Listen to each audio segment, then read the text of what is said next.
पशूनां पतिं पापनाशं परेशं गजेन्द्रस्य कृत्तिं वसानां वरेण्यं जटाजूटमध्ये स्फुरत्काङ्गवारिं महादेवमेकं स्मरामि स्मरामि महेशं सुरेशं सुरारातिनाशं विभुं विश्वनाथं विभूत्यङ्गभूषं विरूपाक्षमिन्द्वर्कवह्नित्रिनेत्रं सदानन्दमीडे प्रभुं पञ्चवक्त्रम् गिरीशं गणेशं गले नीलवर्णं गवेन्द्राधिरूढं गुणातीतरूपं भवं भास्वरं भस्मनाभूषिताङ्गं भवानीकलत्रं भजे पञ्चवक्त्रम्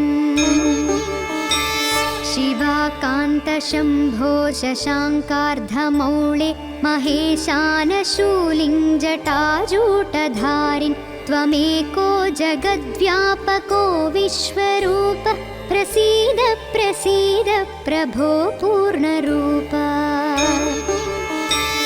परात्मानमेकं जगद्बीजमाद्यं निरीहं निराकारमोङ्कारवेद्यं यतो जायते पाल्यते येन विश्वं तमीशं भजे लीयते यत्र विश्वम्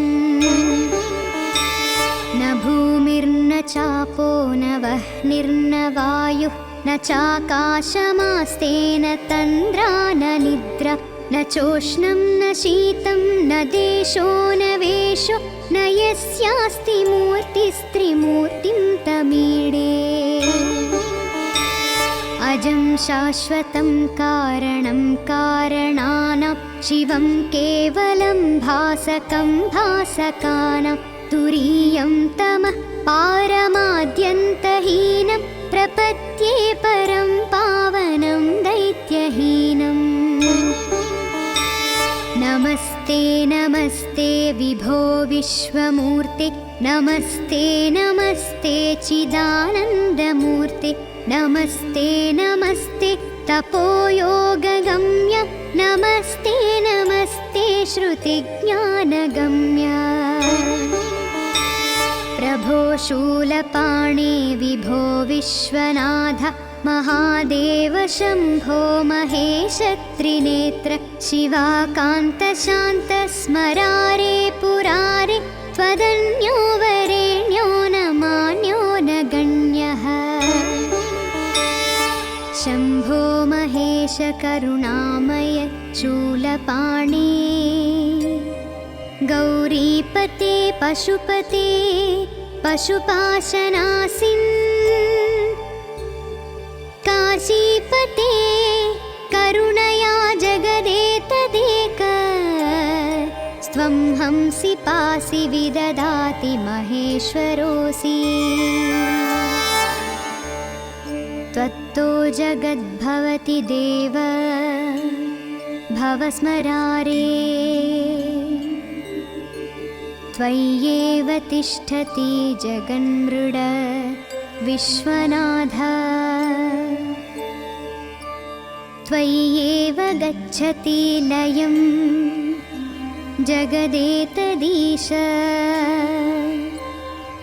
लिङ्गात्मके हर चराचर विश्वरूपिन् इति श्रीमत्परमहंसपरिव्राजकाचार्यस्य श्रीगोविन्दभगवत्पूज्यपादशिष्यस्य श्रीमच्छङ्करभगवतः कृतौ वेदसारशिवस्तोत्रं सम्पूर्णम्।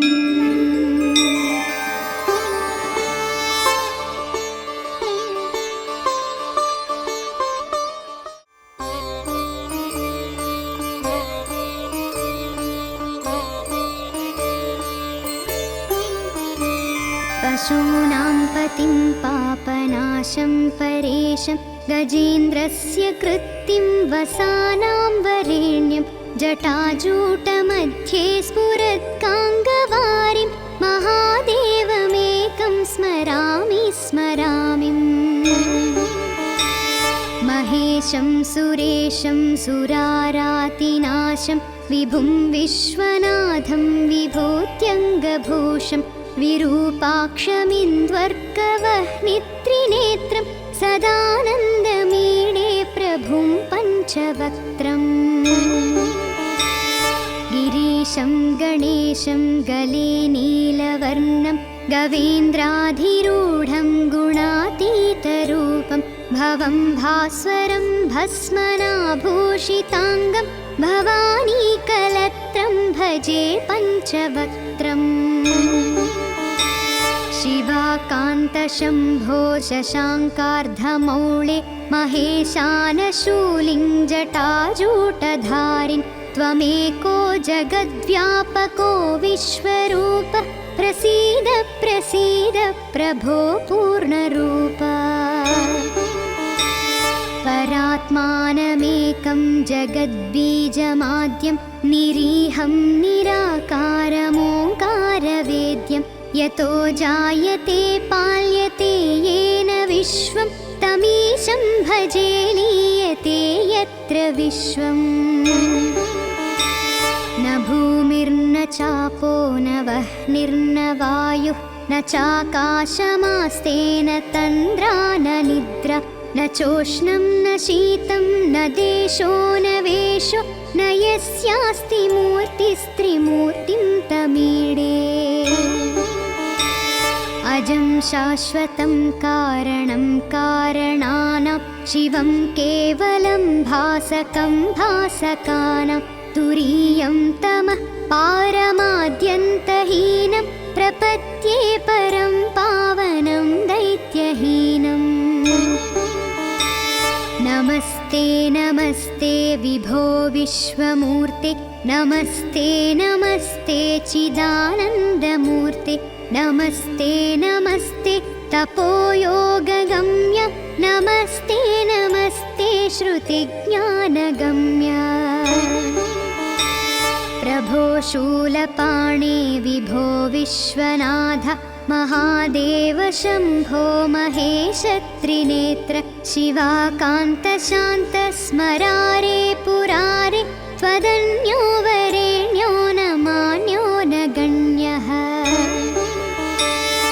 शम्भो महेश करुणामय शूलपाणे गौरीपते पशुपते पशुपाशनासिन् काशीपते करुणया जगदेतदेक स्त्वं हंसि पासि विददाति महेश्वरोऽसि त्वत्तो जगद्भवति देव भवस्मरारे त्वय्येव तिष्ठति जगन्मृड विश्वनाथ त्वय्येव गच्छति लयं जगदेतदीश लिङ्गात्मके हर चराचर विश्वरूपिन् इति श्रीमत्परमहंसपरिव्राजकाचार्यस्य श्रीगोविन्दभगवत्पूज्यपादशिष्यस्य श्रीमच्छङ्करभगवतः कृतौ वेदसारशिवस्तोत्रं सम्पूर्णम्।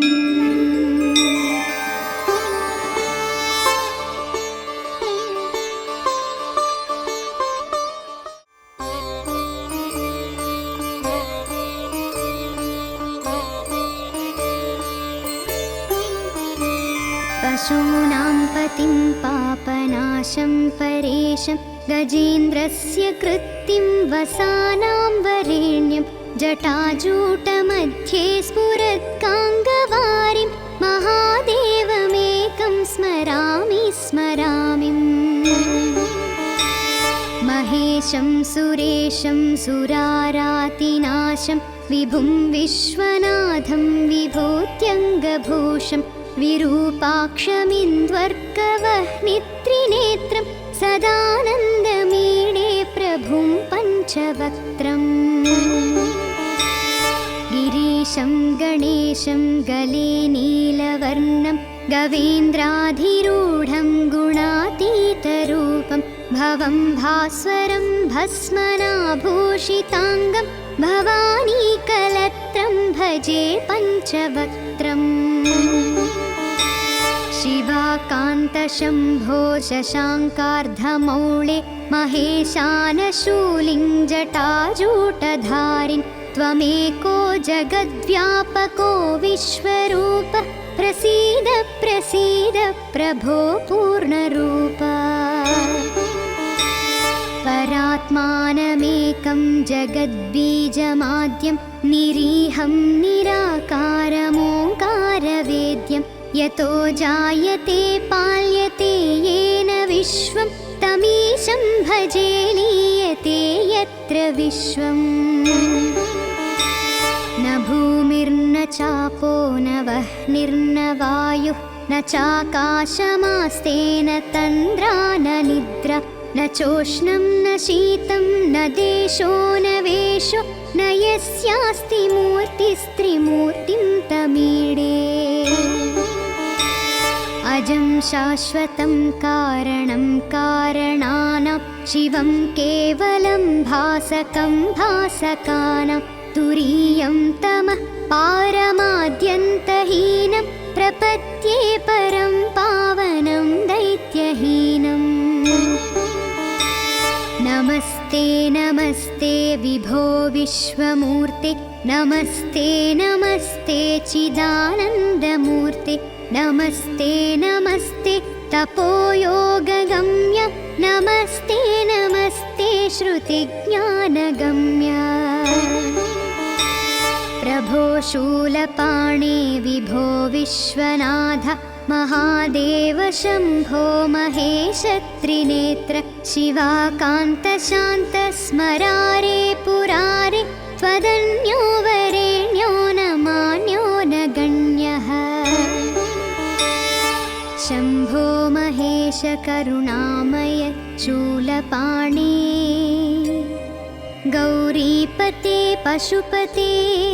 पशुपाशनासिन् काशीपते करुणया जगदेतदेक स्त्वं हंसि पासि विददाति महेश्वरोऽसि त्वत्तो जगद्भवति देव भवस्मरारे त्वय्येव तिष्ठति जगन्मृड विश्वनाथ त्वय्येव गच्छति लयं जगदेतदीश लिङ्गात्मके हर चराचर विश्वरूपिन् इति श्रीमत्परमहंसपरिव्राजकाचार्यस्य श्रीगोविन्दभगवत्पूज्यपादशिष्यस्य श्रीमच्छङ्करभगवतः कृतौ वेदसारशिवस्तोत्रं सम्पूर्णम्।